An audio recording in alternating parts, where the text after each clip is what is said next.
Welcome to the RareErth podcast, a place where I bring in rare individuals to have rare conversations. My name is Manoj, your host, and now let's get the show started. Hey guys, Manoj here. Welcome to another episode of the RareErth podcast. My guest in this episode is an audiophile. His name is Raghav Somani. He's the founder and the CEO of a company called Headphone Zone, which is India's first exclusive online store for headphones, earphones, and personal audio devices.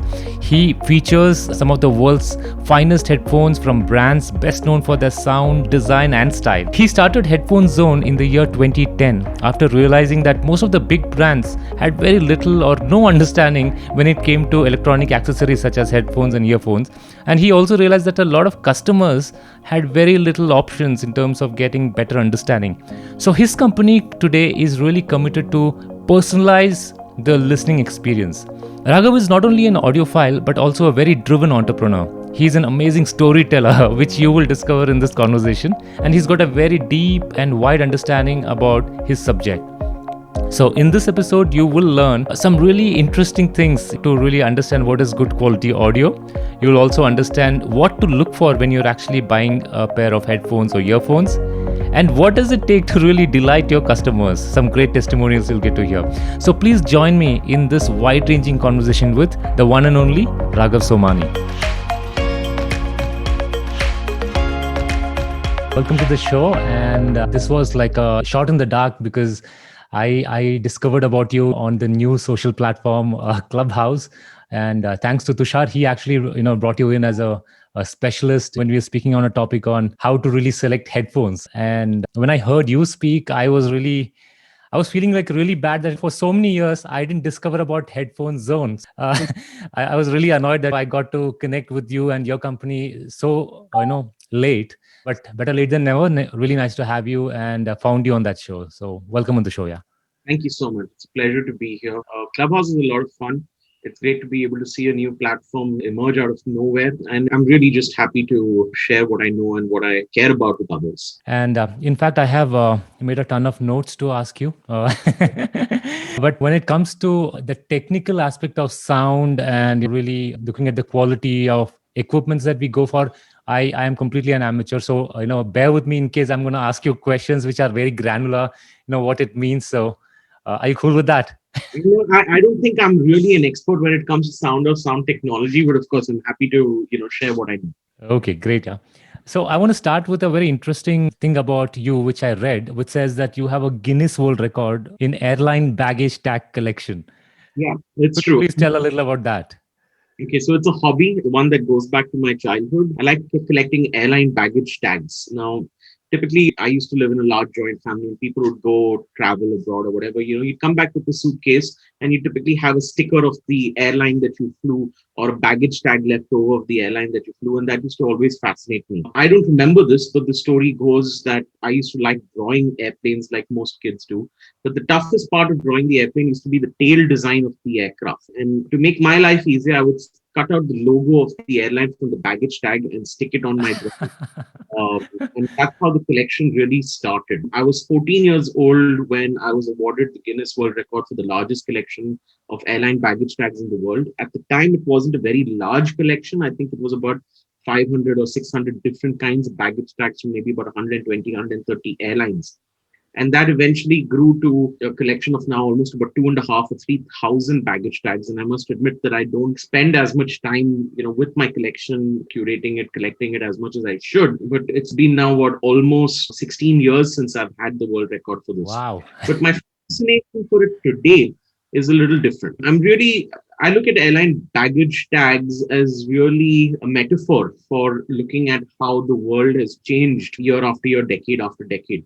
Now, if you really think of the history, the geopolitical history of a country, the airline is a really good representation of that. If a country or a region in the world is evolving and changing with time, you see that change with the airlines representing that country, right? Take something like Singapore, the Singapore of the 60s, 70s, 80s, 90s, and then after. Complete evolution. Look at something like Emirates, an airline from Dubai. The Emirates of the 70s and the 80s is very different from the Emirates of today.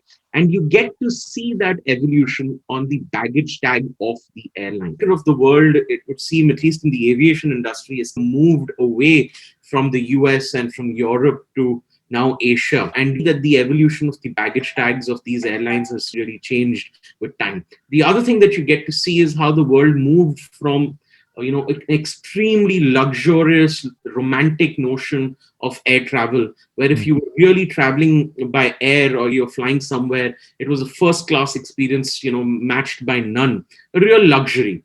To today, air travel becoming more and more of a commodity, a necessity that's accessible and available to everybody. And you see the changes in design on the baggage tags with time, where as air travel becomes more accessible and as countries change and evolve through time. And I really enjoy seeing that through the airline baggage tags that I collect through history. Wow, that's an amazing story, man. Like at 14, you really cracked the Guinness World Record of largest collection then. And how was the feeling when you really got that title? So I'll be honest with you, right? So it wasn't really a goal that I set for myself and then ended it. It happened. I've always been somebody who wanted to do things a little different. So I never collected coins and stamps as a kid. With that intention? Yeah, with that intention. I was always trying to do something a little different. And I thought that, hey, listen, if everyone's doing this, then why don't I do something else? Because I'm not going to be the biggest coin collector or stamp collector in the world, but this could be something I could do. And we had just gotten a new internet connection at home, the desktop computer at home. And I was just discovering the internet and what websites were like. And when I went to the Guinness World Record website, I just sent them a simple email saying, hey guys, I collect airline baggage tags. What's your current record for this? And sure enough, I got a reply from them saying that, that's interesting. You don't have a record for that. But if your collection is large enough, here's how you can apply. And that's pretty much what I did. And then I broke my record again a couple of years later. So I've got like a whole bunch of Guinness World Records to show for it. And then I was waiting for some competition to come in to make the entire thing exciting. But it seems that there aren't too many people in the world who are into this hobby. With COVID, I think the whole game changed with traveling scene at the moment, at least. Yeah. Absolutely. I don't think airline baggage tags are as prevalent today as they were earlier. I remember the last time, I don't know about you, if you took a flight on Indigo or Go Air, I don't think you even see a baggage tag anymore, travel. So I think that now, with digitization, barcodes, all these things coming in, some of these things are no longer as commonly seen everywhere. But that's an interesting story, man. That too at a very young age. So I learned about you that you come from a ninth generation entrepreneur. Okay, Yeah. which means you had a series of businesses in the families over the years. Okay, and I learned that you actually started with a job. You actually had a regular corporate job. And my original question would have been like the obvious choice would be business, but you actually had a job and you felt that you were much, much smarter than your bosses. So could you tell a little about that? Yeah, I come from a very old entrepreneurial family business. We can trace our corporate history back to 1696, much before the British showed up. And through the generations, through the years, we've done a bunch of different things. My family's been involved with money lending, at least what was money lending back in the 16th, 17th century, with banking services and transfer of capital for the British government. We were involved then with cotton ginning. And then for the last century or so, my family's been involved in the steel industry. My father moved away from all of that into electronics in the 1980s. And that's the legacy that I've continued from there. We were also into aviation. We used to have a bunch of helicopters doing crop dusting and things like that in the 1950s and 60s. So my family's, always been a very entrepreneurial family for a long time. And I'm probably the ninth generation in a series of entrepreneurs in the family that have done something very interesting or the other. Yeah, and I went to B school in Singapore. I was there for 4 years doing my bachelor's in business. And I was convinced that I would have to be the first generation to not go back to a family business and actually do something in the corporate world, in the corporate sector. And I was very motivated to do that. I had a degree in commodity trading. Singapore is a huge hub for trading and a maritime hub. And I loved the city. I loved the years that I was there. And my first job was with a shipping company based out of Singapore. And they were one of the largest shipping companies in the world. And I was very excited to get that position because I genuinely was very passionate about the industry. And after doing the job for a few months, I very quickly realized that this isn't for me. I was I thought very arrogantly back then that I was smarter than my boss and my boss's boss and my boss's boss. And I'm like, I have no idea what I'm doing. Uh, Okay. and so, yeah, but then when I graduated, I came back to my family business and that evolved into Headphone Zone as you see it today. Okay. And what was the window of time you were with the company? I was there for maybe about 3 months or so. I wasn't there for very long. And we quickly realized that this is for me. All right. And now, just for the benefit of our audience, if you were to introduce yourself, what exactly do you do? So I run a company called Headphone Zone. It's a website today that sells really expensive headphones. And you'll tend to find that we have about 100 different brands of headphones and earphones. And there will always be a couple of really famous brands that are typically four-letter brands that start with the letter B that we don't sell on our website. And there's a reason for that because we're very focused on selling the best sounding headphones anywhere in the world. And we think that today headphones are headphones that you can do. Headphones serve multiple purposes in our life. They're an extension of our digital life. They're essential to everything we do. But for us, headphones are first and foremost instruments to listen to music, to really experience what good music can sound like. And therefore, you'll find that we've built Headphone Zone as a destination for people who are very passionate about music listening. And it's not just that they're passionate about music listening, they care very deeply about the way the music sounds. And we call these people audiophiles. And Headphone Zone's really a destination website for people who love listening to music. And I've learned that your company has a obsession towards customer service. Okay, and it is not just one of those mission statements companies really write on their boards. I think you guys really walk your talk, and the testimonials that we see from customers who really rave about it. There is like when we speak about Apple as a brand, there is a cult following. People really rave by the brand. They really stand by what they believe in. It's a hard, strong conviction that people hold. Similarly, I see even though it may not be you can't compare it with large audience numbers, but then the people who come to your website and people who have had first-hand experience getting info from your website or they made some purchases, they really rave about the brand, and it comes from a place with total genuinity. Okay, so I really want to know what got you so obsessed about customer focus. You could have actually been a very business focused guy selling headphones and doing the usual stuff. So why did you really choose not to be in that line of work? So I don't think that the two are mutually exclusive, right? To have great brand loyalty, to have great people value your customer service, for them to really value the importance that you place on the customer is all good business. They're not mutually exclusive, right? There are industries where giving people great customer service is not good for business. I can think of a lot of industries. But in our industry, I don't think that's true. I think that we're not here. Let me give you a little bit of a story. All right. When JRD Tata was at the helm of Air India and he was growing Air India International as a massive airline that was really the flag bearer of India, and it was expanding to countries and nations all around the world, he had launched the Bombay to London, New York service. So you'll find that with these jet aircraft, you couldn't have a direct non-stop flight from Bombay to New York. So you would have to do a stopover in London, for example, and then on from London to New York.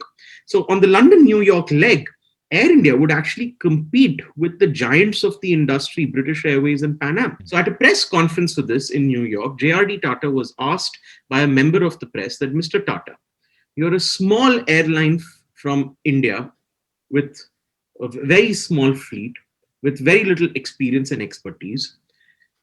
How do you think you are going to compete with the giants and the stalwarts of the industry like Pan Am and British Airways in the London, New York leg?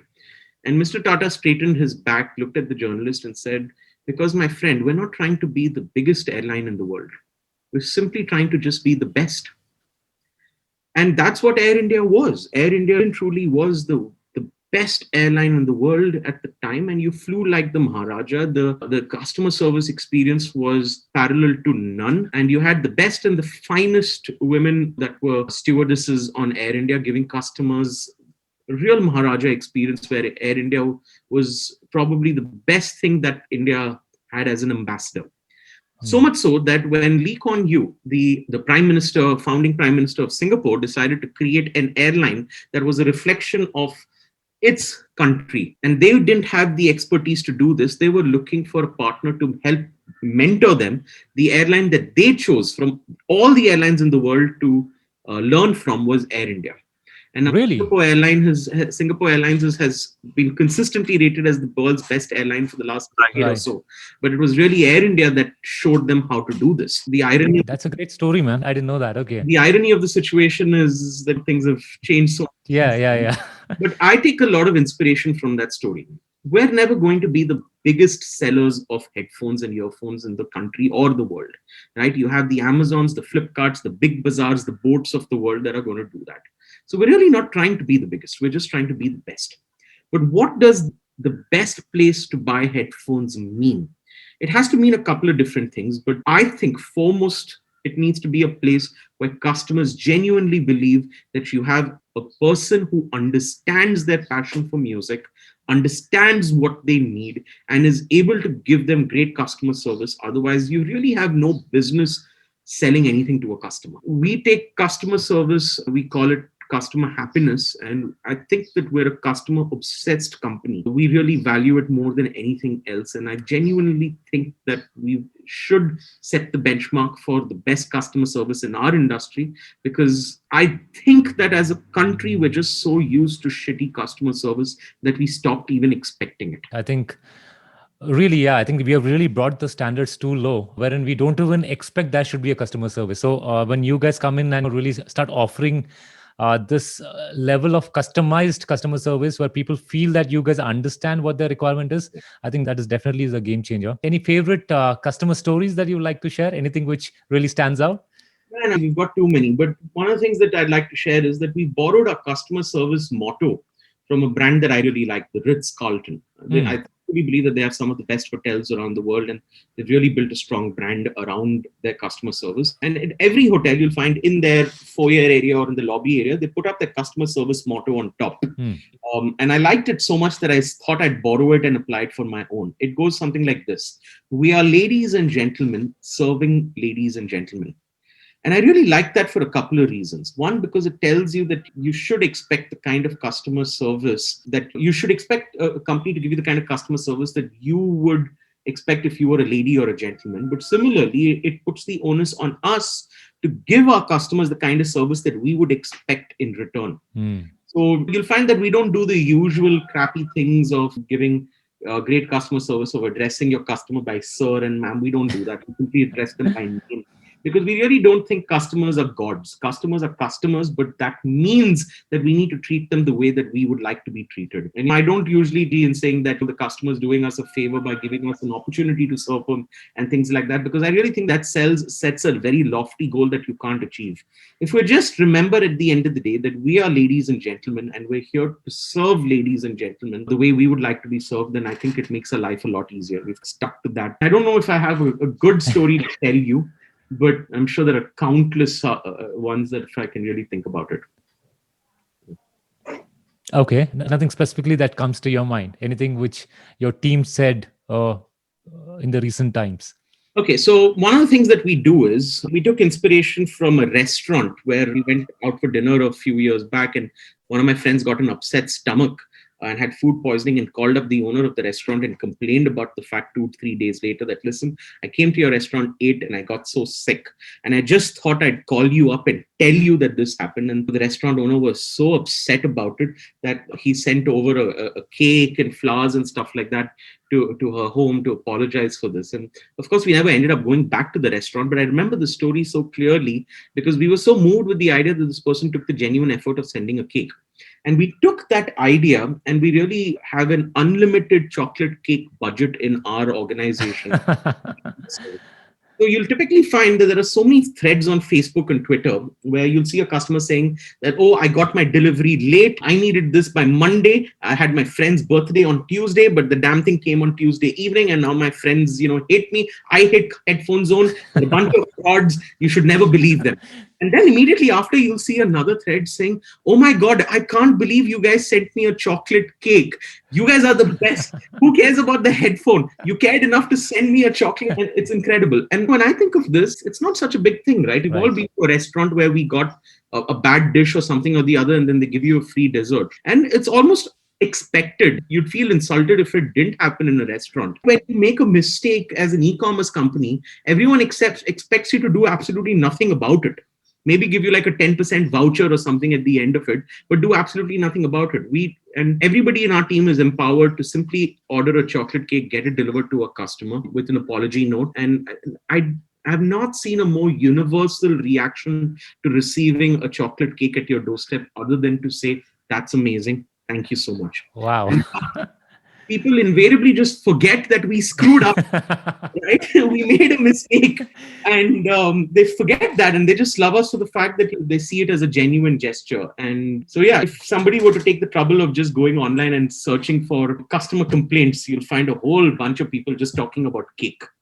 Yeah, I think as you previously mentioned, it's just that the fact that very few would be doing something like this really makes you stand out, right? As compared to people just don't have any expectation when we speak about customer service. Great story, man. Great way to really mellow down that anger of the customers. My next question is, what are some of the most commonly given advices when it comes to headphone selection or purchase of headphones, but it is often wrong that you see? We sell headphones, and or when we make headphone recommendations, you typically find that we come from a place where we really understand our product, and we understand that our product is a means to an end, and the end is really for a person to listen to music, and really feel like the music is being performed right here in front of you. The aim of good sound always is that you forget that this music is coming from a pair of speakers 1 inch away from the ear, and you're able to visualize that this music is being performed right here in front of you. It's to fool your brain into believing that the headphones don't exist anymore. So you typically find that people have grown up listening to music in crappy sound quality, right? And the benchmark for good sound is so low, not just in the country, but everywhere in the world, that people have really no idea what good sound should mean. But you typically find that one perception of good sound is that we should have a lot of bass, right? If something has a lot of bass, it typically means that this is good sound. So it's so often that I get customers who pick up the phone and say, hey, listen, I'm a real big audiophile. I love good sound. Get me something that has the highest amount of bass that money can buy. And I want to. I have no disrespect for a person's choice or his taste, but it usually comes from a place where a person doesn't understand what good sound is and is therefore looking for something with the maximum amount of bass. And the example that I keep telling them all the time is that, listen, you don't go and order a bhel puri, or you don't go and order Chinese fried rice and tell him that, listen, I want the maximum amount of spice in it. We need a balance of everything, which is what makes it fun and palatable to eat. Sure, everybody likes things spicy or less spicy, but the aim is not to make it as spicy as possible. And it's the same with sound, right? If I'm going to convince your brain that this music is being performed in front of you, unless you're standing 1 inch away from the loudest speaker in a nightclub, you're definitely not hearing music the way that sounds anywhere. And so I would say that's probably the biggest misconception that people have, that good sound is equated to bass. Whereas my perception of good sound is not to do with any technical aspect of the sound. It's simply a headphone or a speaker's ability to help you visualize that the music is being performed in front of you. Mm-hmm. And if we were to introduce somebody who's a first timer into the world of good quality sound and appreciate high quality headphones, how would you really recommend them to get into that world? And also a follow-up question, is it something it is a taste which needs to be acquired over a period of time? Or some people just do not get it. For example, like I really enjoy good sound and good music. Okay, I have appreciation for maybe investigating in a good equipment. But when it comes to my wife, she just needs a pair of headphones which just works. It doesn't matter what is the technical specs, or is it like the Apple AirPods, or is it the AirPods Pro? Doesn't matter. I just need to make a communication happen. I just want to watch Netflix. It should just work. So is it that there are some people who will not develop that inclination to learn about good quality sound, or is it people come with that DNA when they're born? So I don't. So it's a little hard for me to answer that question. Let me tell you what I think. My opinion is that there are some people who are audiophiles, and there are a lot of people who just love enjoying listening to music.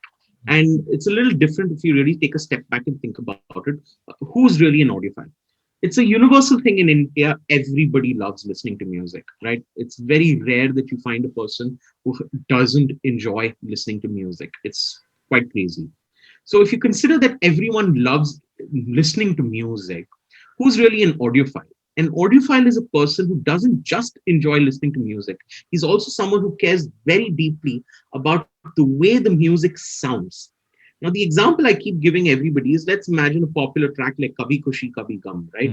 Hmm. The minute that Kabhi Khushi Kabhi Gum plays, you'll find that most people who enjoy listening to music are now visualizing Jaya Bachchan standing with a thali and Shah Rukh Khan running in slow motion into the house. That's the first thing that comes to your mind. And that's 99% of the population who loves listening to music. The 1% of the population who is an audiophile Hmm. not just listening to the music, but is also appreciating the way it sounds, where they're listening to Lata Mangeshkar's voice and they're able to hear the breath of her voice coming out from her mouth, her lungs. It's literally incredible to hear that detail coming out from her mouth. It sounds like she's about 2 inches away from your ears. And then you hear the dhol and the tabla in the background getting louder and more powerful, and a string section coming in with a crescendo growing overall, giving you that moment of high. That's an audiophile. Hmm. Now, most people are very happy just listening to music because that's what they're passionate about.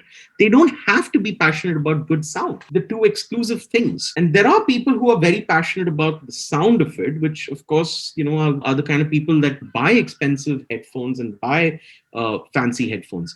There are people who just like watching a movie. They don't care whether they watch it on their phone or they watch it on a big screen. And there are cinephiles who really want to watch movie at the highest Dolby Atmos, high resolution movie watching experience that they can get. Sorry to interrupt, but what is cinephiles? Cinephiles are guys who are really just into movie watching. I mean, and Okay. thinking about that, Yeah, right? please continue. Yeah. Yeah. There are people who just buy a car to go from point A to point B. And then there are people who will buy a car and do a road trip to Leh and Ladakh, take it off road, just push the damn thing to its limits. Or so everybody has got like a base level that they're interested in. And then there is a deeper level that they push their hobby to. And I was probably in the first level for a long time. And then once I understood what good sound is, I go to the next level. So to me, the best way of experiencing and understanding this is to really understand what good sound means. I do a workshop, which is usually a 2 hour long workshop called Audiophile 101. I usually prefer doing it in our experience studio in Bombay because I bring the headphones and you can hear what good headphones can sound like. But during the lockdown, I've even done a couple of these on Zoom where I walk you through song after song, kind of telling you what to listen for in the music. And once you've heard it, once you know what to listen for, a switch goes off on your head where now you're not going back to back sound. So I would say that's probably, in my opinion, the best way of experiencing it, where if you sit with an audiophile or somebody like me and allow this person to really explain to you what to pay attention to, and your brain will start focusing at the right things, and you will go from just listening to music to listening to the way the music sounds. Amazing. I think it's a way of educating one to really focus on these intricate details. And once the brain is trained for that, they can never go back to the old ways. Okay. Your website, headphonezone.in, is actually a fantastic resource when it comes to anyone who's looking for quality audio solutions. And you guys have done a great job in curating it, categorizing it, and the entire user experience is quite enriching. So if somebody goes for the first time there, they really will benefit seeing the wide range of selection available there. There are few terms which are completely new to me. It could be the case for the people who are listening. What do you mean by a DAC and an amp? And these are Google friendly things. I think we can Google and get it, but I think it will be great to hear from you.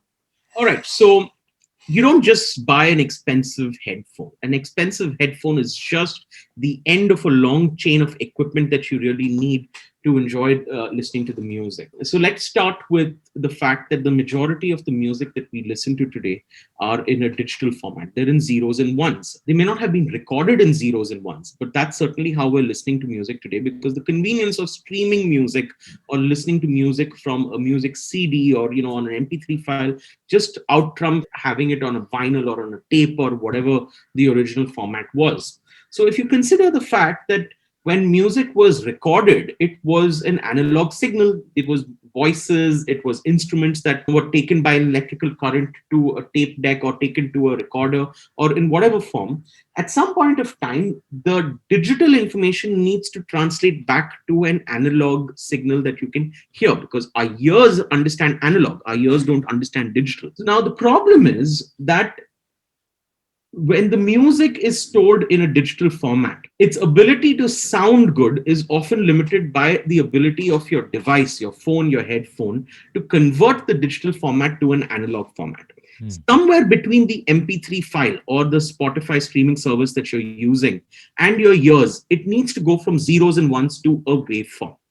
Let's assume you're using your 3.5 jack on your mobile phone and you hit play. The mobile phone has a DAC, or a digital to analog converter chip. Think of it like a sound card. And it gives you an electrical current that comes out as a wave via the 3.5 jack that goes up the cable to earbuds, moves the magnets, and therefore plays sound.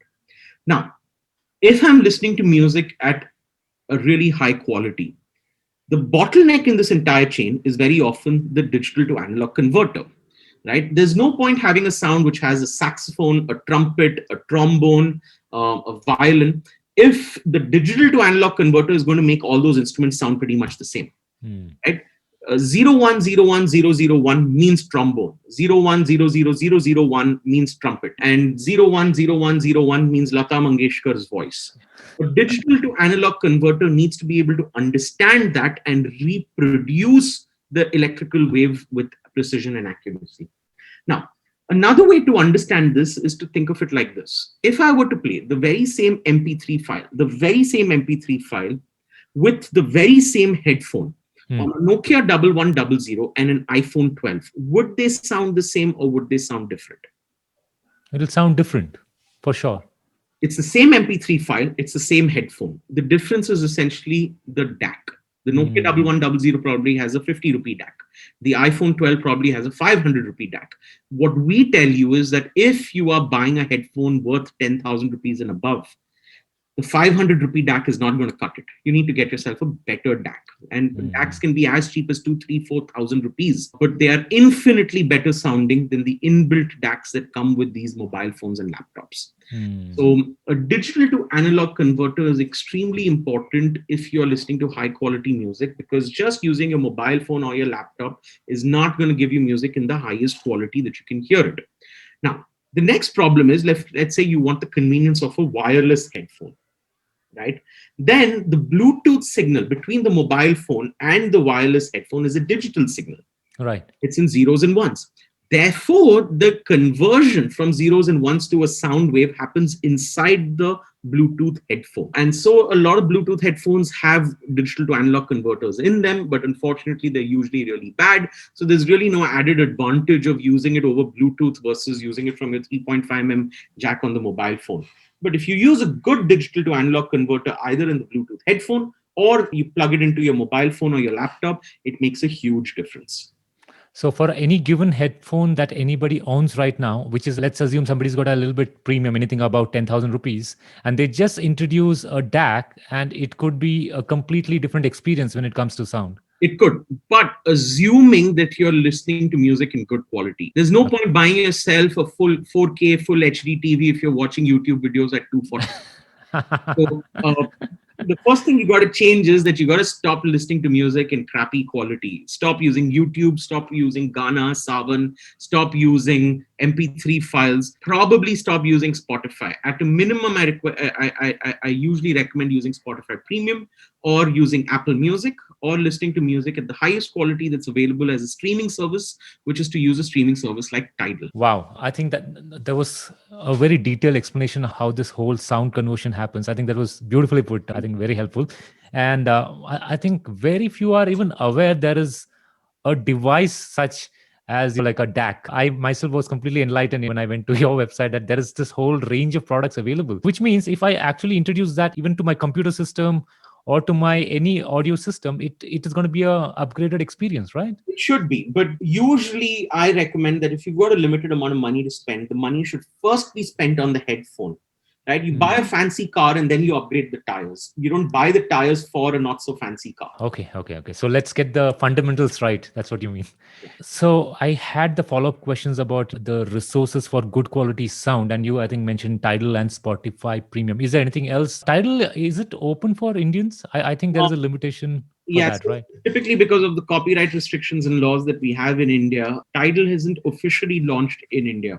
Okay. The only people who really use Tidal are audiophiles. They're the guys who really care so deeply about streaming music in high quality that they go through hoops and rings to be able to use Tidal in India. I've written a blog post about how to use Tidal in India. It comes with a set of instructions that involve using a VPN and things like that. So if Right. somebody is interested in learning how to or using Tidal in India, typically costs about $20 a month, but it takes about 10 minutes to set it up. Okay, great. I think we'll add that in our show notes. So I'll get that article. Okay, and shifting gears, I want to ask you some questions about your early days. So were you an active member of the music festivals, and were you attending these events during your college years? And did you have any of your favorite bands then? I'm a musician and I love listening to music. I love playing music. I've played with several bands in my years growing up. But most of my college years, I wasn't here in India. I was in Singapore where I was studying. So before that, I wasn't legal to go to any music festivals here in India. And then after I came back, then I never really had the circle of friends and acquaintances who shared that common hobby with me to go to it. So I've honestly never. You don't normally see me at the large weekender festivals or The concerts and all that. for me, I love theater. I love musicals. I love going for smaller, intimate gigs because you really get to enjoy the music and enjoy the performance. And nowadays, with a lot of music concerts going online, I love watching on the concerts and watching the shows online.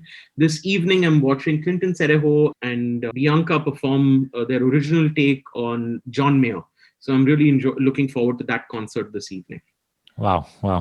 Okay. What is something that most people do not know about you? I'm I'm a very serious and very passionate connoisseur of idli sambar.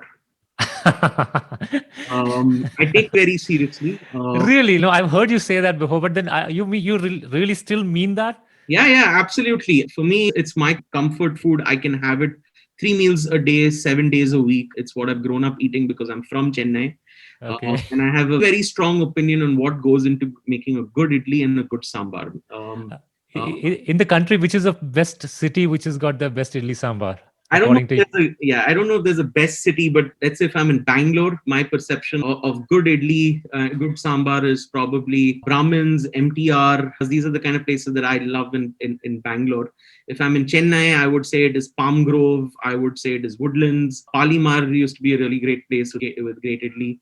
Here in Bombay, it is probably Muttuswamy. It's probably Ramashre. These are the places that I enjoy. And if listeners are from Delhi, I really enjoy the idli sambar from Karnataka Cafe. It's one of the best that I've had in the country.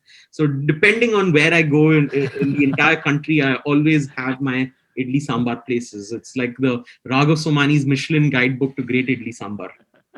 I think you should write a blog post on that. I probably should. But I'm convinced, yeah, like you're legit, man. Then you're really legit about your idli sambar. That's for sure. What have you changed your mind about in the recent times? Something you held as a strong belief for a long time, and then in the recent times you've changed about it. For a long time, I used to really believe that as long as you're passionate about what you do and you're really convinced and you work hard around it, that you can achieve a lot of success.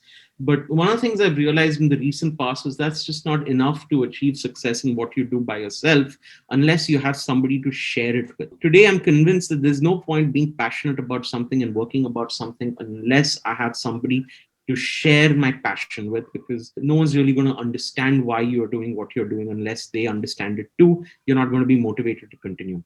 So I'm very lucky that I share my passion for different things that I feel very strongly about with people around me. My wife, Bhavika, we got married last year. We both run Headphone Zone together. We've been working together for 7 years now.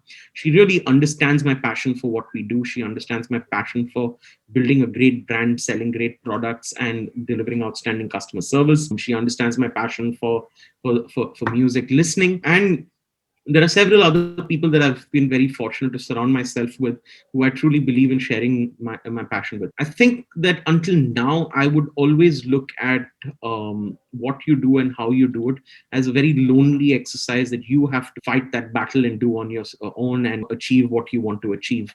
But when I look around me and I look back at history and I look at people who were really able to change the world with something that came from passion, they never did it alone. It was always through a shared passion with a small group of highly committed, motivated people that had a common belief. Today, I've really prioritized building a great circle of friends and family around me with whom I can share everything I believe in. Wow, what a great insight, Raghav. You are a young entrepreneur, and the wisdom that you just shared, it seems like it comes from people who are much older than you. So it's really interesting to hear that, man. Thank you. I wouldn't say I'm too young. I've been doing this now for 10 years. So No, that's your experience in entrepreneurial thing, but you are a young guy, right? It's not, and I think these kind of insights come from people who have just gone past 40, 50, and had some life experiences at a different level. So it's very interesting to hear that from you. thank you. When you think of the word successful, who's the first person who comes to your mind, and why? And that's a hard one. If I had to think of somebody that I'd call successful, I'd probably say my mom is somebody who, is got married at a relatively young age, moved in with my large joint family, wore several hats: daughter-in-law, wife, daughter, then mother, and in general, you'd find that her goalposts for success kept changing through life. Different things came, and when I was born, when I was growing up, when we moved into a smaller home, bigger home, nuclear family, joint family, when grandparents started falling ill and passing away, the goalposts of what she needed to achieve, what she needed to do, kept changing again and again. That's hard. It's very easy to be Elon Musk or Steve Jobs with a single minded goal to achieve something in your company. But if somebody kept changing that goalpost for you every couple of years, then I don't know how many of these guys would have achieved any amount of success in their life. So to me, the way I look at it, the fact that I grew up in a very inspired, hardworking household, and the fact that I had a wonderfully happy upbringing and I have a lovely family life today came from the fact that my mother was able to achieve those benchmarks of success repeatedly, time and time again, over several decades. And I think that's a common story that you will find in every Indian household, where the mother of the house is really responsible for everything that matters. And so I think that's probably my benchmark for success. It's not a very entrepreneurial answer, but No, I think it's beautiful. Very well put. I think one of those things that people are not pausing to have a look at. Actually, very well put. The fact that it made me think, if there was a goalpost which was constantly shifting. Yeah, as you rightly said, it's very easy to have one single agenda and goal for life and then pursue it and make it a grandiose success story. But people who are actually doing this on a daily basis, on a face to face in their life, we really haven't paid attention to that. That's very well put, man. thank you. And what are some of the books that has shaped or have had positive impact in your life when you look back? Man, there's so many books. I'm not a big reader, although I love listening to stories. I love telling stories. I'm a bit of a storyteller, if you haven't figured it out. One of the books that I think has had a huge impact on me has been a book called Delivering Happiness, written by a guy called Tony Shea. He started, Zappos, yeah, right? absolutely. Yeah. For a long time, I would struggle with this idea of what good customer service meant and why is it important. And I think reading that particular book really cemented the idea that I'm not doing something stupid. This is something that's a time and tested model that has an impact. So there's a lot of lessons we took away from the Zappos playbook and used here in India. And invariably, when I meet the founders of other businesses and other companies, that's usually the one book that I tend to gift them, because I'm so convinced that nobody in this country has learned to value customer service. Mm-hmm. Any specific takeaway that you want to share from that book that you have implemented? Um, I think to really build a culture Mm. of creating good customer experiences, you'll often find that customer service is usually just the domain of the customer service team. But in our company, we make sure that every single person in whatever role they are in the company are still well trained, capable of picking up the phone and helping a customer out in any way that you can. And to be able to build that culture where we say that it doesn't matter if you're the CEO of the company, and it doesn't matter if it's your first day on the job, you still have to be in a position to serve the customer, because that's essentially who we are and that is what we do. So I think that is one big thing that I took away from that book. And I'd love to see leaders, marketers, COOs, CEOs, CXOs of large companies from time to time making themselves available to their own customers. I don't really see that. And if you look at social media, you see so many people tagging CEOs and tagging leaders, telling them, listen, my delivery came late. I want a refund. Your customer service team is not really doing anything. Please help. And then the company would swoop in and say that, please send us a DM and we'll look into your case or whatever. All of this is just because people are convinced that there are good people running businesses with bad customer service. Right? None of this would be an issue if a person got good customer service from human beings that they believed in. So it's usually one of those books that I tend to gift a lot of people around me. Great point. Any other book which have had a really good, or what is your current read, by the way? What's my current read? I'm reading a book on so here's a book that I recommend. It's a book that I read some time back. It's called The Corporation That Changed the World. Okay. And I'm just Googling who wrote the book.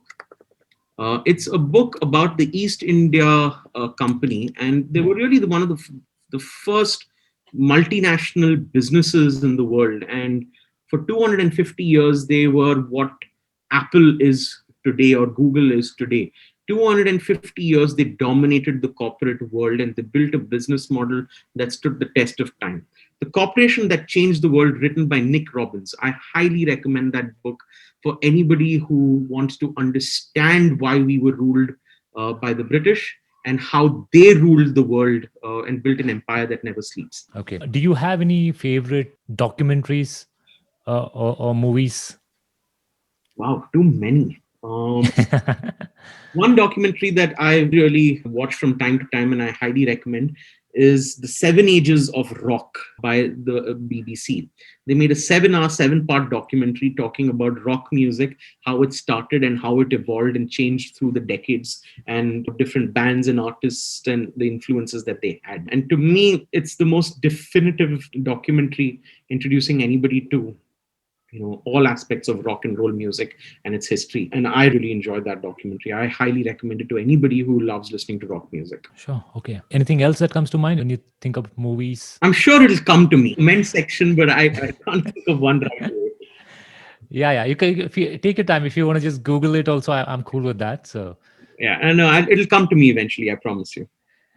So you are exceptionally good with your communication skills and in the way you present. And as you just stated some time ago, you are a storyteller. When you are put in front of a camera or you're put in front of an audience, you seem to really be a natural there. So I'm curious, is it something that you worked hard at developing or hone that skill, or it's like a family thing? What's the story behind that? No, definitely not. It's not a family thing for sure. Both. I don't know. I just think that I always had a little bit of spotlight growing up. I was the only child in my house. I loved listening to stories. I loved telling stories. I could pretty much narrate like 1.5, 2 hours of the Ramayana to anybody standing in front of me when I was a 3-year-old.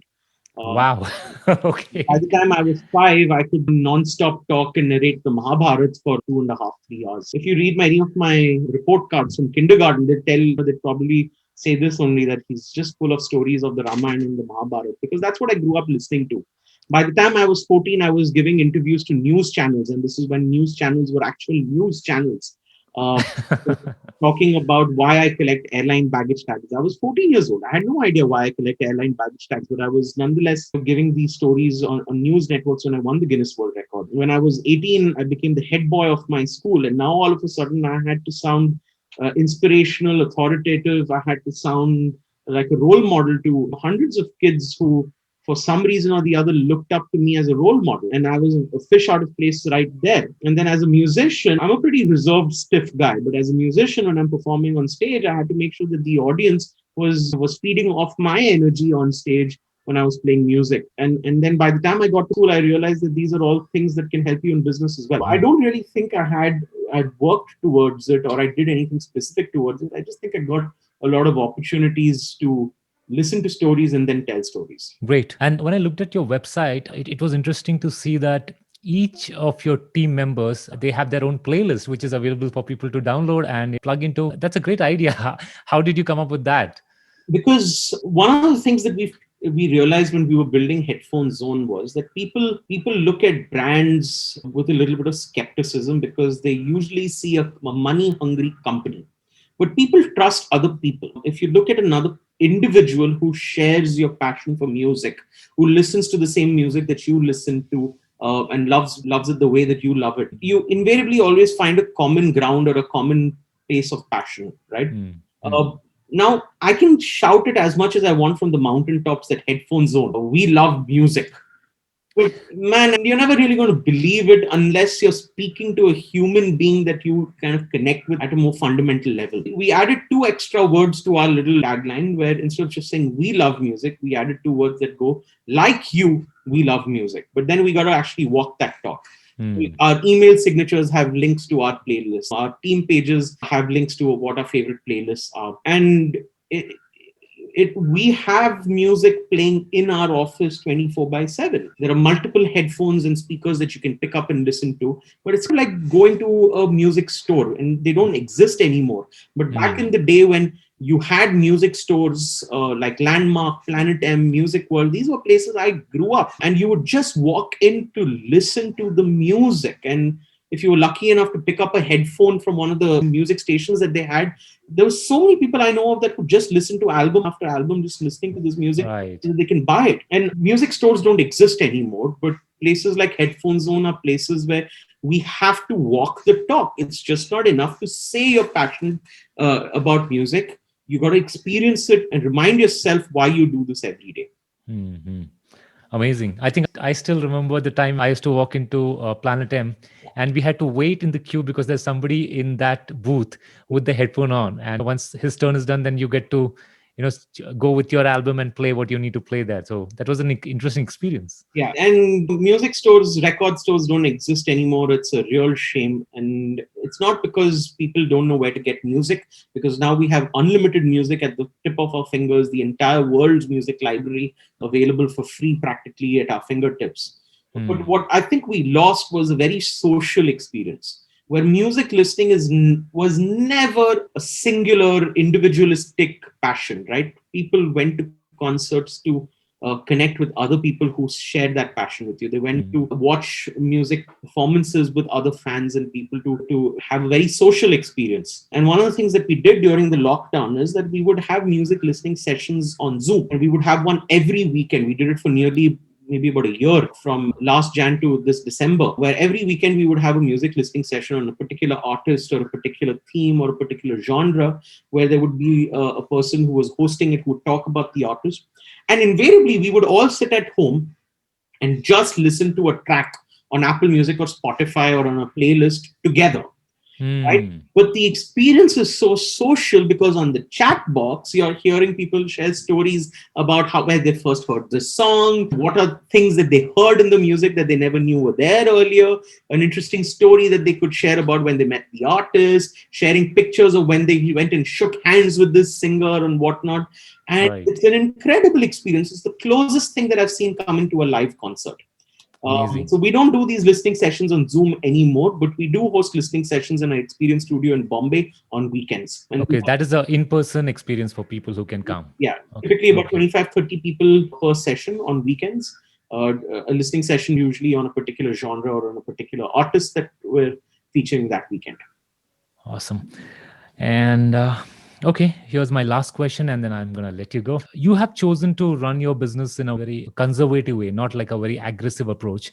And you plan to go and play the long game. So what do you see with this approach, Headphone Zone, in the next 5-10 years? What's that you have in mind for the company? So I don't know if we've got 5-year, 10-year plans, because I'm not really sure if I look at business as such a large enterprise or such a long-term goal. So we're very focused on what we're doing today and what we're doing in the near future, because that's as far as my vision and horizon goes, at least as far as business is concerned. At this point of time, the fundamentals for our business are pretty strong, where everybody loves listening to music. Everyone's got access to unlimited music in their smartphone.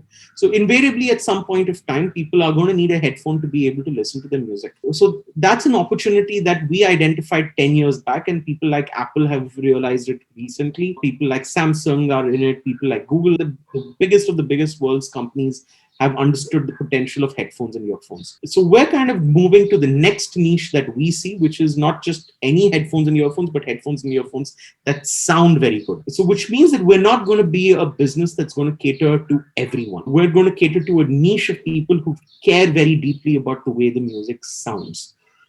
But this doesn't make it exclusive. We're not expensive. Our most inexpensive headphones that genuinely sound better than headphones that are worth several thousand times the price can be as accessible as 1,000 rupees.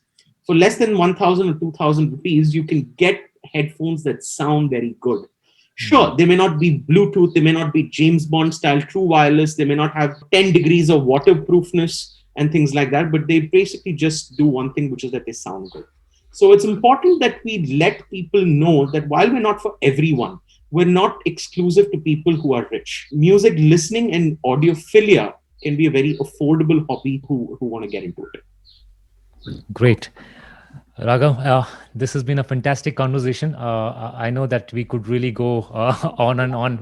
Maybe we can plan a round two sometime, but it was really great to have you on the show. Any final parting thoughts that you have?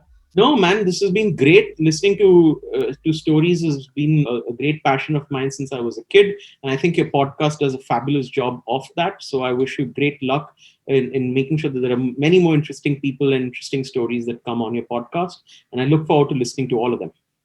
Thank you, Raghav. Where can people find you? Where are you most active? Facebook, Instagram, Twitter, they all work really well. And in case it's a little more serious, LinkedIn as well. Okay, what's the handle? You want to share the handle? Sure. On Facebook, Raghav Somani, you should find me pretty easily. On Twitter, it's again, I think it's Raghav_Somani. On Instagram, it's Raghav Somani 1988. And on LinkedIn as well, if you just search for Raghav Somani, I should be available there. All right. I hope to catch up with you sometime on a Clubhouse event too. Maybe in the future. We'll see that. Absolutely. Thank you, Raghav. It's been a blast having you, and good luck, man. Thank you so much. Really appreciate it. Talk soon. Yeah, bye. I hope you enjoyed the show. All the key points discussed will be available in the show notes at www.rareearth.com. That is RareErth.com. Yes, there is no A in that. Thank you for listening to the podcast. If you really liked and enjoyed the show, please do give me your feedback, review, and rate it on iTunes or any listening app of your choice. Do subscribe and share with your friends. Thank you.